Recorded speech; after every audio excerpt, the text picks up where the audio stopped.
Valeu, torcedor. Obrigado pelo teu carinho, pela tua audiência aqui com o nosso canal. Vamos falar das últimas de Grêmio, gurizada, porque amanhã é o nosso primeiro passo no Campeonato Brasileiro. O Grêmio estreia amanhã contra o Atlético Mineiro às 6:30 da tarde na nossa arena. Público baixíssimo até o momento, a expectativa da arena é de quase 5 mil torcedores apenas. Isso mostra muita confiança do torcedor com o time, certo? Mas a gente precisa apoiar. Nós precisamos estar juntos. O Grêmio, esperamos pelo menos que a partir de amanhã um Grêmio novo já comece a surgir, que tenhamos pelo menos um início de um novo processo para essa temporada. O Quinteiros teve tempo, teve 2 sessões de treino por dia nos últimos dias, então é importante que a partir de amanhã já mostremos algumas situações. Eu preciso comentar com vocês e trazer para vocês a lista de relacionados que o Tricolor divulgou no início da tarde. Lista esta com surpresas, tá? 2 jogadores estarão de fora do confronto de amanhã. 2 jogadores que até então eram esperados. Eu estou falando primeiramente de Cuéllar, esse sim, era guardado inclusive para titularidade, e o segundo dele pode ser até nem tanto, Luan Cândido, está fora da partida. O Cuéllar, o Grêmio nega que tenha uma lesão. O pessoal de GZH trouxe a informação mais cedo de que há um problema físico com o jogador, um problema muscular. O Luan Cândido é uma situação um pouco mais fora da curva, porque o Léo Cândido, ele chegou fora do ritmo, ele chegou acima do peso, então esse é um dos problemas colocados, pelo menos nos bastidores, que o Luan Cândido precisa entrar no ritmo dos outros jogadores, até para que não haja uma lesão mais grave com o jogador ali na frente. Então, no caso do Cuéllar, há uma dúvida muito grande, porque o Grêmio diz que não há nada com o jogador e sim apenas questão de ritmo. Já o pessoal de GZH tem informação diferente de que o jogador tem um problema muscular e nós vamos saber nas próximas horas os detalhes disso com toda certeza.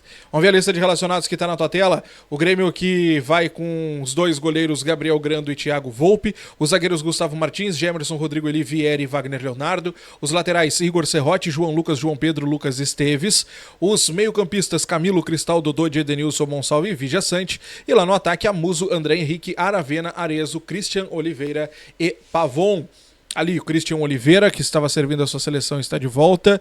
O Aravena também, que estava servindo a seleção, está de volta, depois de um período lesionado, inclusive. E o Vigia Sante também está de volta. Então, gurizada, o time do Grêmio que deve ir a campo amanhã deve ser um Grêmio com Thiago Volpi, Igor Serrote. Olha o Igor Serrote passando à frente do João Pedro, em grande possibilidade. Treinou entre os titulares, inclusive jogou o jogo-treino. Jogou o jogo-treino, ficou dúbio, mas é isso aí.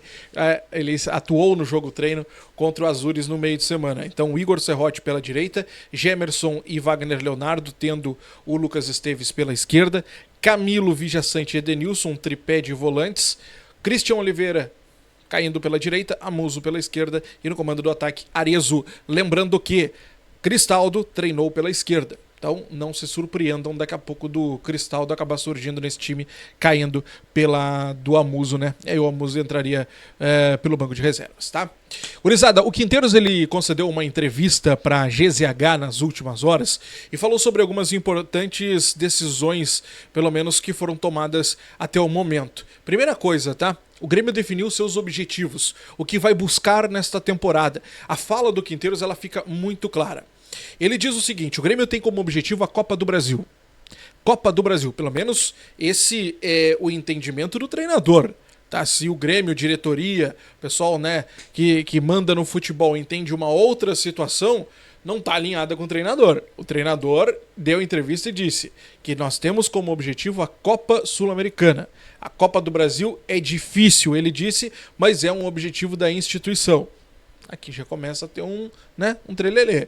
Importante tentar estar dentro dos primeiros no Brasileirão. Temos que melhorar muito a posição do Grêmio no Brasileirão do ano anterior, ou seja, comparado ao que o Grêmio atuou no ano passado. Então aqui nós já temos uma situação.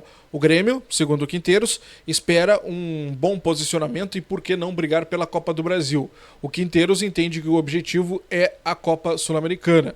Vamos ver o que vai acontecer, mas ao que tudo indica, as 2 competições de mata-mata, né? Historicamente, o Grêmio acaba se saindo melhor. O objetivo é buscar solidez na defesa. O ataque, alguns jogadores estão abaixo. Bom, aqui nós já temos uma outra situação também, porque ele cita os jogadores que ele entende que estão abaixo. Ele coloca Cristaldo e Vijaçante, nenhuma novidade. Nenhuma novidade, né? Eu já tinha trazido aqui no canal que os dois jogadores estavam sendo criticados por parte dos bastidores, e aí a gente não entra muito nesse assunto, até para não acabar colocando quem é quem, nome a nome, mas haviam críticas especialmente nesses dois jogadores, mas muito pelo rendimento deles dentro de campo. Então são os dois jogadores que estão deixando a desejar, e o Quinteiros aqui ele fala publicamente, abertamente, que Cristaldo e Vijaçante são os dois jogadores que estão muito abaixo, e está comprometendo o ataque. Ele ainda explica que o Amuso chegou em seguida, o Cristian Oliveira também, então é difícil que esses jogadores acabem se conhecendo muito rápido, se entendendo a forma de jogar, e que isso vai vir nos treinamentos e no jogo a jogo eles vão se conhecer. A esperança do Quinteiros é que com essas partidas seguidas agora no mês de abril, os jogadores comecem a se entender dentro de campo no jogo a jogo. Na prática, não tem o que fazer, não tem como treinar, vai ser muito pouco treino agora nesse mês de abril, vai ser um dia de recuperação, um treino mais forte, outro dia de treino mais leve e aí já é jogo de novo. Então isso sem contar as viagens, desgaste e tudo mais, então não tem muito tempo para treinar a partir de agora. Então a esperança do Quinteiros, a ideia do Quinteiros, pelo menos o que ele deixa nessa entrevista para a GZH, é que os jogadores vão se conhecendo no jogo a jogo, no tempo a tempo, e aí sim acaba encontrando esse entrosamento que é tão esperado. Tá bom? Bom, gurizada, eu quero avançar com vocês para falar sobre outra situação importante, porque nas últimas horas o Eduardo Gabardo trouxe a informação que o Grêmio fez uma proposta pelo atacante Enio, do Juventude. Jogador que atua pelo lado esquerdo preferencialmente, é um jogador que deu trabalho, inclusive, para o João Pedro quando enfrentamos o Juventude. Ele estava emprestado aqui no Clube da Serra, ele pertencia ao Amazonas, e o Juventude foi lá, pagou R$1.800.000, comprou o jogador e agora o Grêmio está interessado no atleta. Só que agora o Juventude está pedindo ao mercado 3 milhões de euros. Tá?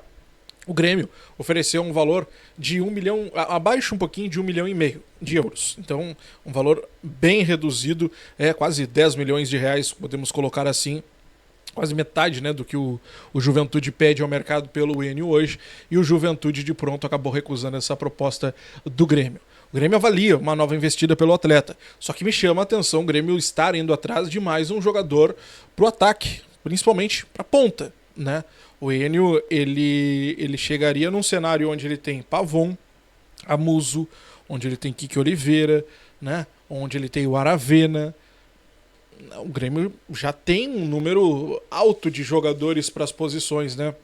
Me chama a atenção o Grêmio estar interessado. E isso a gente nem está contando o guri da base, o Alisson Edward, né? Que é um guri que surgiu muito bem no ano passado, acabou lesionando, mas que tá aí, faz parte do grupo e que deveria ganhar oportunidade. O André Henrique é um jogador também que entrou algumas partidas durante o Campeonato Gaúcho, caindo pelos lados, estava treinando inclusive como jogador pelos lados e estava jogando bem. Ou seja, mais uma opção. Então o Grêmio está indo buscar um atacante, um jogador pelo lado, um jogador para a ponta esquerda, chama atenção, ainda mais nesses valores, e o Grêmio precisando, no caso, de um zagueiro principalmente, né? Se fala em volante, se fala em outra posição, beleza, mas principalmente um zagueiro. Então chama a atenção, tá? Bom, quero avançar com vocês, gurizada, pra gente falar sobre um jogador que está de volta, o Gabriel Silva. Ele, um meia, né? Acredito que todo mundo lembre dele. Ele estava emprestado ao Hercílio Luz, o empréstimo dele era até metade dessa temporada, mas como o Hercílio Luz foi rebaixado no Campeonato Catarinense, acabou o ano por Hercílio Luz, então o Hercílio Luz rescindiu o contrato, mandou o guri de volta, e ele está treinando inclusive no CT Luiz Carvalho, tem contrato com o Grêmio até metade, mosca chata, tem contrato com o Grêmio até o final dessa temporada, então o meia Gabriel Silva está de volta ao tricolor, beleza? Para encerrar, vamos falar de dinheiro, né? Cascalho. Lembra que eu falei para vocês que o São Paulo estava devendo uma grana aí pro Grêmio por conta da compra do Ferreira? Pois é, o São Paulo pagou parte da dívida. $1.400.000 foram depositados na conta do Grêmio. Faltam ainda $1.100.000, mas é um dinheiro que o Grêmio já esperava há algum tempo, esse dinheiro não chegava nunca. O Grêmio estava até colocando o São Paulo na CNRD, tentou colocar essa dívida aí numa negociação pelo Arboleda, o São Paulo negou, não quis de jeito e maneira, então o Grêmio começou a cobrar o São Paulo foi e fez pelo menos o pagamento de parte dessa dívida, um bom valor que chega aí agora nos cofres do Grêmio, pensando numa contratação, daqui a pouco pelo próprio Enio. Possibilidade, né? Mas é um dinheiro que o São Paulo pagou ao Grêmio e o Grêmio estava esperando já há algum tempo, tá bom? Te inscreve, deixa o like, ativa o sininho, então te plantão que eu quero notícia e estrago por aqui. Grande abraço e a próxima. Tchau.